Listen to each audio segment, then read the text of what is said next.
My name's Amy Staton, born and raised in Tahlequah, Oklahoma, and I'm a female jouster here at the Castle of Muskogee. I work for heroic knights of old and Staton's Keep Jousting, and on the field I portray Dame Eden. Today we're going to be rehearsing, getting ready for the upcoming season of Oklahoma Renaissance Festival. The castle steward likes to refer to this as the gateway to another world.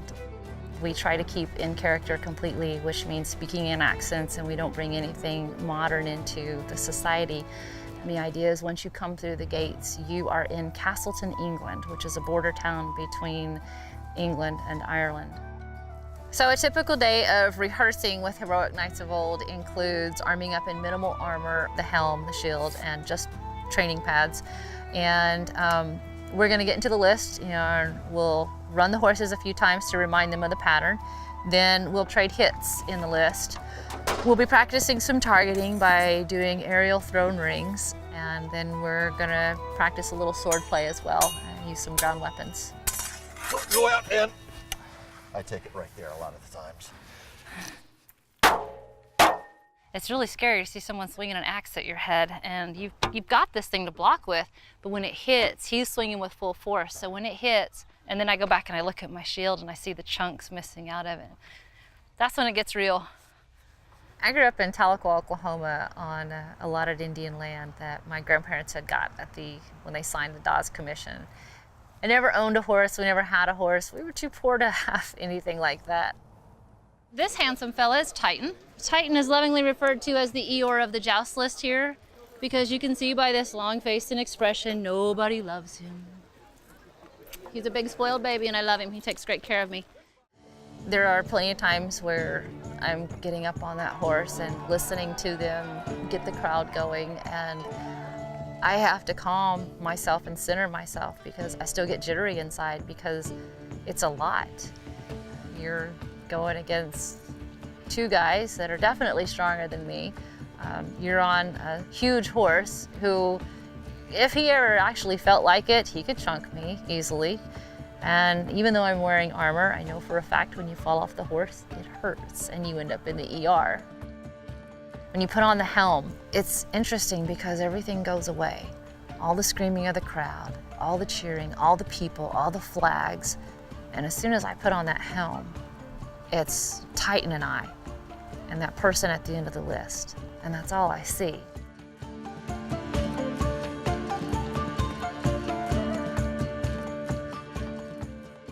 When I started working at the castle in 2010, myself and my two older children, we came out here and they worked in the children's room, of course, and I worked in a pub.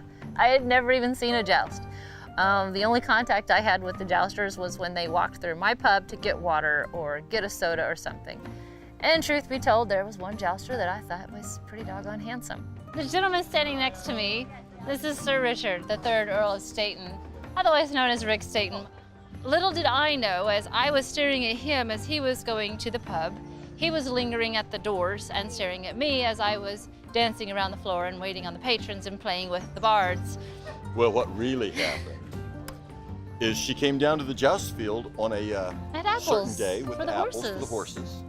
And one of the other knights was in for a 1 weekend, and he tried to flirt with her. No, there was no try. It was really... And I drove him away and said, no, that one's mine, leave her alone. And we got married a couple years afterwards. So one thing went to another, and the next season I left the pub, ended up on the joust field as a squire, and then the knight marshal, and then learned from there. The first year I spent as a squire, all of a sudden I'm in someone else's shadow, which did not sit well with me. And so after a year as his squire and watching everybody, oh, Sir Richard, Sir Richard. And I'm just the girl who fetches Sir Richard's water. I said, you got a choice here. I'm either going back to my pub or you can teach me how to do this. Right after that, I got my own horse, I got my own armorer, I got my own swords, and I learned how to do this. But having never ridden a horse before in my life, I got a crash course. Dame I had to earn, because that's a title given to a female knight. There are different ways to become a knight. You can be a birthright knight, which means you were born into it. I'm the different one out here. I am the commoner's knight. I am the people's knight. And my character rose up, earned her stripes the hard way, and now fights against all the people with titles. Of course, you get people who come to a Renaissance festival and they want you to be historically accurate. So they look at you first and they go, well, there were no female knights. Yes, there were. Look up Order of the Hatchet. Look up Order of the Rose, which was a Catholic order of knights. Then they look at you and go, historically accurate, there were no commoner knights. Yes, there were. There were many times, just like in the Civil War and other historical battles throughout history in other areas, we see women stepping onto the field and taking the place of a man's role. I'm very proud to be part of what I do. Very proud of being part of the heroic knights of old, which actually came to be because another joust company wouldn't let a female joust. At the end of the show, I always go to the fence, and it's great because you get this rush of mostly little girls who just come running up. Before I started doing this, they came out dressed as princesses or ladies of the court. And it's really neat because now I don't want to be the ladies of the court all the time. Little girls are stepping up to be knighted as dames. It's kind of been an honor to be a part of all that and watch their faces change and watch their worlds evolve. I hope and pray that I can do this for many years to come. And should I ever have to retire my sword, I hope there is a young lady out there who is ready to step into my boots and take up my banner and continue this fight and this game that is jousting.